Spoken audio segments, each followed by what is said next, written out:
Tim Densus 88 amankan satu orang terduga kelompok bersenjata.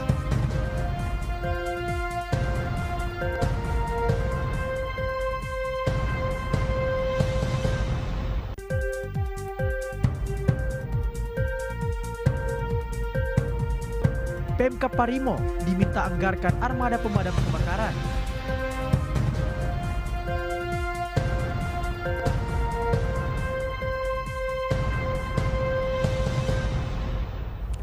Assalamualaikum warahmatullahi wabarakatuh. Halo pemirsa, bagaimana kabar Anda? Senang sekali kembali kami menyapa Anda dalam program Sulawesi Tengah hari ini. Selain dua topik yang baru saja Anda simak, kami masih memiliki serangkaian informasi menarik dan penting lainnya. Bersama saya Doni Ramadan. Dan saya Dian Merdekawati. Berikut Sulawesi Tengah hari ini selengkapnya.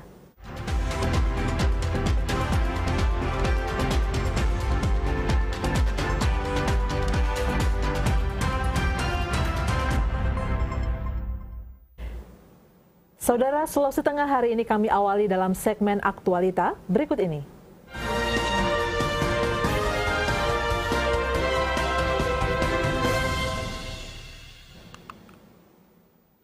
Saudara, tim Detasmen Khusus 88 Anti Teror atau Densus 88 Polri menggeledah rumah terduga kelompok sipil bersenjata berinisial AR di Kota Palu, Sulawesi Tengah, Selasa 14 November 2023 pagi. Dalam penggeledahan ini, petugas mengamankan beberapa barang bukti.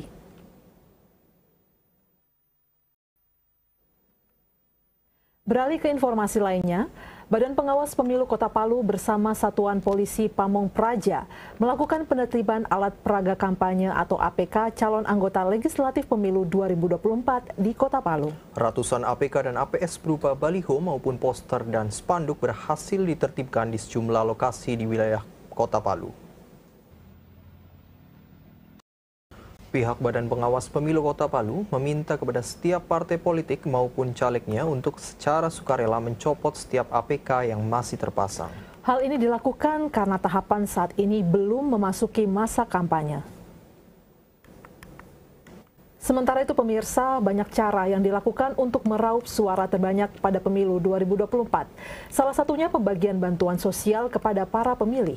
Untuk mencegah hal tersebut, Bawaslu Kabupaten Toli-Toli mengingatkan para caleg, terlebih khusus pada caleg incumbent, untuk tidak melakukan tindakan yang berujung pada pelanggaran pidana pemilu. Saudara, pada pembukaan pasar murah yang dilaksanakan oleh Disperindak Sigi bekerja sama dengan Bulog Sulawesi Tengah, terlihat antusias warga cukup tinggi, di mana pada hari pertama sebanyak 3.933 paket sembako telah disiapkan dengan harga Rp84.000 per paket. Saudara, berbagai informasi terkini lainnya masih akan kami hadirkan untuk Anda usai jeda pariwara berikut ini. Kami segera kembali.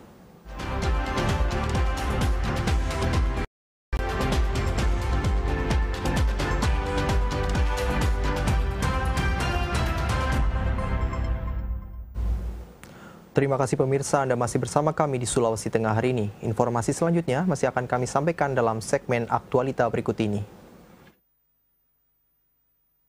Sejumlah kasus kebakaran yang terjadi di Kabupaten Parigi Motong sejak beberapa bulan terakhir dinilai tidak tertangani dengan baik dan cepat. Hal itu dipicu minimnya dukungan terhadap petugas. Sejumlah kasus kebakaran yang terjadi di Kabupaten Parigi Motong sejak beberapa bulan terakhir dinilai tidak tertangani dengan baik dan cepat. Hal itu dipicu minimnya dukungan terhadap petugas pemadam kebakaran atau damkar, sehingga Pemkab setempat diminta menganggarkan armada damkar yang memadai.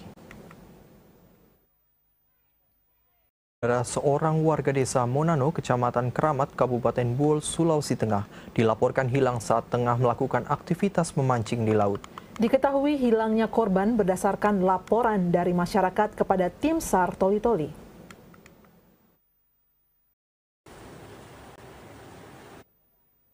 Sejumlah nelayan di desa Wedikan, Kecamatan Luwuk Timur, Kabupaten Banggai tidak merasakan adanya bantuan dari pemerintah. Pasalnya selama ini bantuan dari pemerintah daerah tidak pernah sampai ke tangan seluruh nelayan yang ada di desa tersebut.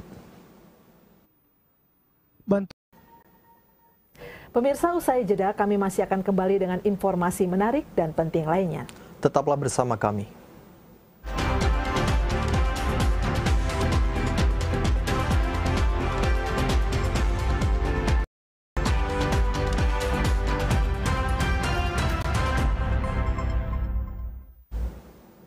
Terima kasih pemirsa, Anda masih bersama kami di Sulawesi Tengah hari ini. Selanjutnya kami mengajak pemirsa untuk bergabung dalam segmen aspirasi masyarakat berikut ini.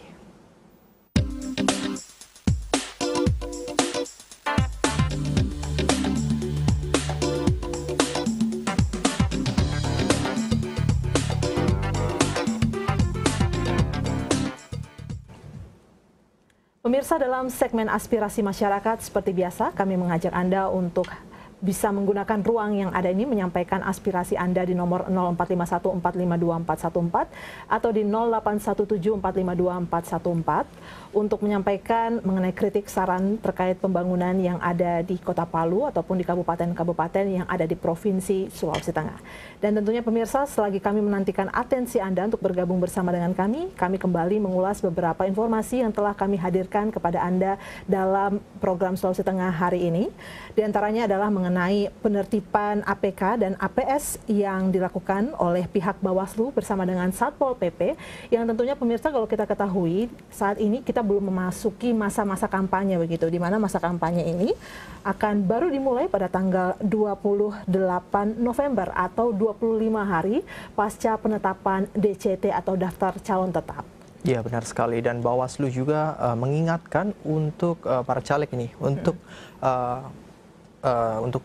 mencopot APK atau APS yang memang mereka pasang untuk secara kesadaran diri sendiri ya. Jadi untuk para caleg sendiri yang sudah memasang APS atau APK diharapkan untuk mencopot atau melepas APK atau APS yang ada di lingkungan di perkotaan dan di tempat-tempat umum, tempat-tempat umum pastinya. Betul sekali pemirsa, apalagi kalau misalkan kita melihat saat ini adanya APS begitu, alat peraga sosialisasi ya, kemudian yang dipasang di tempat-tempat umum ini tentunya tidak sesuai dengan peraturan PKPU, peraturan KPU yang ada, seperti halnya ditaruh di tempat sekolah atau di fasilitas-fasilitas seperti rumah sakit. Ini tentunya menyalahi aturan tersebut, dan terutamanya kita belum berada di masa kampanye. Nah, ini juga agak sulit, mungkin biasanya masyarakat atau pemirsa membedakan yang mana itu APK dan APS, yang membedakan antara alat peraga sosialisasi dan alat peraga kampanye begitu ya. Kalau yang membedakan adalah di dalam alat peraga kampanye itu biasanya sudah menyertakan citra diri atau gambar seseorang begitu. Tapi kalau di alat peraga sosialisasi atau APS seharusnya citra diri seseorang itu tidak dinampakkan dan belum ada ajakan untuk memilih, dan juga visi misi itu seharusnya belum ditampilkan di situ. Tentunya kita menjadi masyarakat bisa lebih kritis begitu Doni ya untuk melihat yang saat ini ada di kota kita, melihat banyak baliho-baliho dan juga yang baliho-baliho caleg ini ditempel di dinding-dinding. Ini kita bisa lebih kritis memandangnya, dan juga ini dilakukan penertiban oleh pihak terkait, dalam hal ini Bawaslu dan juga Satpol PP. Ya, tentunya dengan adanya himbauan dari Bawaslu ini perlu sekali lagi untuk para caleg ya untuk melepas atau mencopot APK atau APS yang ada di tempat-tempat umum pastinya, karena mengganggu ya untuk ketertiban umum dan estetika juga ya pastinya. Ya, itu terus disampaikan begitu ya oleh pihak Bawaslu. Namun untuk dari Kota Palu sendiri ini disampaikan tadi dalam pemberitaan kami pemirsa bahwa sampai saat ini calon anggota legislatif dan pengurus parpol belum sepenuhnya mengindahkan hal ini, maka untuk itu tadi dilakukan adanya penertiban APS dan juga APK ini. Nah, kalau masih berbicara mengenai pemilu ini menarik sekali Doni, karena seperti kita tahu bersama dari total daftar pemilih tetap atau DPT nanti akan didominasi oleh generasi muda, yang mana spesifiknya adalah generasi milenial dan juga generasi Z begitu ya, yang ada di rentang 17 sampai 39 tahun. Dan pastinya nih untuk generasi Z dan milenial wajib memilih ya, tidak boleh golput, dan pastinya harus kenali nih sosok pilihannya pastinya dan program-programnya apa saja, dan tentunya harus berani menolak black campaign pastinya dan money politik. Iya betul, apalagi situasi pemilu kita saat ini sepertinya lumayan seru ya, dalam tanda kutip. Dan juga jadinya yang sangat dicegah adalah hal-hal seperti antipati begitu dari teman-teman pemuda, teman-teman muda yang atau teman-teman pemilih pemula yang baru akan pertama kali menggunakan hak suaranya ya, agar tidak golput tadi seperti yang dikatakan oleh Doni begitu.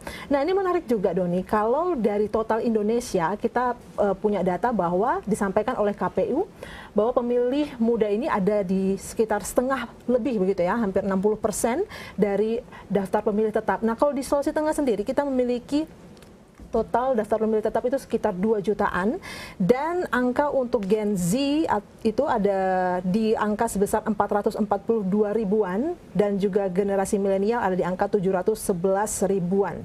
Ini kalau di total bisa sampai setengah dari daftar pemilih tetapnya Sulawesi Tengah. Jadi memang ini juga berlaku ya di Sulawesi Tengah bahwa generasi muda ini ternyata akan mendominasi setengah ya dari daftar pemilih tetap yang ada. Oh, benar sekali, dengan adanya bahwa Gen Z dan milenial ini hampir setengahnya, dan tentunya untuk kaula muda pastinya perlu untuk tidak golput dan pastinya untuk menolak yang namanya black campaign atau money politik. Dan tentunya mungkin Dian punya tips untuk bagaimana cara mengenali nih caleg-caleg ataupun pemimpin daerah, mungkin dari Dian sendiri. Iya, tentunya kita harus mengikuti pemberitaan-pemberitaan ya, dan juga menggunakan media-media yang ada untuk mengetahui secara khusus siapakah pemilih-pemilih yang saat ini mencalonkan begitu, untuk mencari tahu rekam jejak mereka dan juga visi misi yang sempat mungkin disampaikan begitu ya, walaupun sebenarnya belum masa kampanye begitu, dan ini kita setidaknya melihat rekam jejak ke belakang mengenai orang yang akan kita pilih begitu, dan kemudian apakah isu-isu yang mereka angkat nanti akan berkenaan dengan isu-isu yang kita miliki. Kalau anak-anak muda biasanya isu-isu yang akan lebih kita cenderung inginkan itu seperti masalah pekerjaan, lapangan pekerjaan ya, pendidikan, beasiswa begitu. Nah, apakah calon pemimpin ini nanti akan menjawab isu-isu yang kita inginkan? Nah, itu harus kita cari tahu. Ya, yang perlu kita harapkan seperti itu ya. Dan selanjutnya ada topik yang sedang hangat juga di masyarakat, yaitu adalah kekeringan. Nah, itu dia. Yang lama sekali melanda di beberapa wilayah di Indonesia, dan salah satunya adalah di wilayah Provinsi Sulawesi Tengah. Dan kekeringan ini memberikan dampak yang cukup serius, terutama terhadap pembangkit listrik ya, terutama untuk tenaga air karena pasokan listriknya berkurang. Dan ini mengakibatkan pemadaman yang bergilir di beberapa kabupaten dan terutama di Kota Palu. Dan ini juga mengakibatkan beberapa UMKM ini rugi ya, karena faktor mati lampu sehingga menurun omset dari mereka sendiri itu.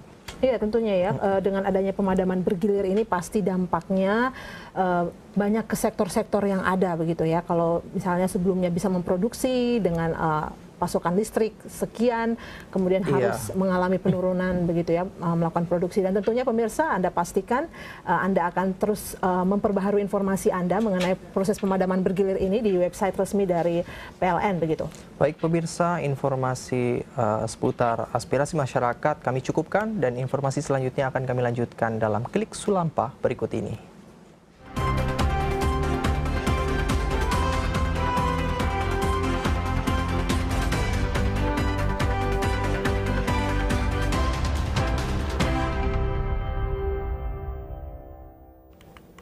Klik Sulampah kami awali dari informasi dari Sulawesi Selatan. Pemadaman listrik secara bergilir yang dilakukan oleh pihak PT PLN mengakibatkan sejumlah omset pelaku usaha mikro kecil menengah atau UMKM mengalami kerugian karena penurunan omset. Kita ke Sulawesi Tenggara. Kanwil Kemenak Sulawesi Tenggara menggelar doa bersama sebagai bentuk kepedulian atas tragedi kemanusiaan yang terjadi di Palestina. Doa ini diikuti oleh tokoh-tokoh lintas agama dari 5 agama, yakni Islam, Katolik, Protestan, Hindu, dan Buddha. Kantor Wilayah Kementerian Agama Sulawesi Dari Gorontalo pemirsa, pelaksanaan ujian tes calon aparatur sipil negara tahun 2023-2024 telah resmi dimulai. Secara bertahap, total pelamar yang memenuhi syarat administrasi CASN sementara melaksanakan rangkaian tes yang menggunakan komputer assist test dengan nilai yang akan langsung keluar atau live score setelah mengikuti ujian. Kita ke Sulawesi Utara. Ketersediaan stok beras di Provinsi Sulawesi Utara masih mencukupi untuk memenuhi kebutuhan pokok selama perayaan Natal dan Tahun Baru. Sementara itu, stabilisasi pasokan dan harga pangan terus dijaga agar tetap terkendali di tengah menurunnya produksi beras. Saudara, kita simak bersama perakiran cuaca di wilayah Sulawesi Tengah untuk edisi Rabu 15 November 2023.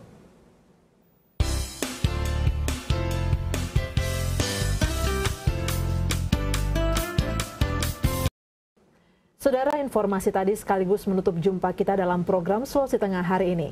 Mewakili kerabat kerja yang bertugas, saya Dian Merdekawati. Dan saya Doni Ramadan mengucapkan terima kasih atas perhatian dan kebersamaan Anda. Kami pamit undur diri. Wassalamualaikum warahmatullahi wabarakatuh dan sampai jumpa.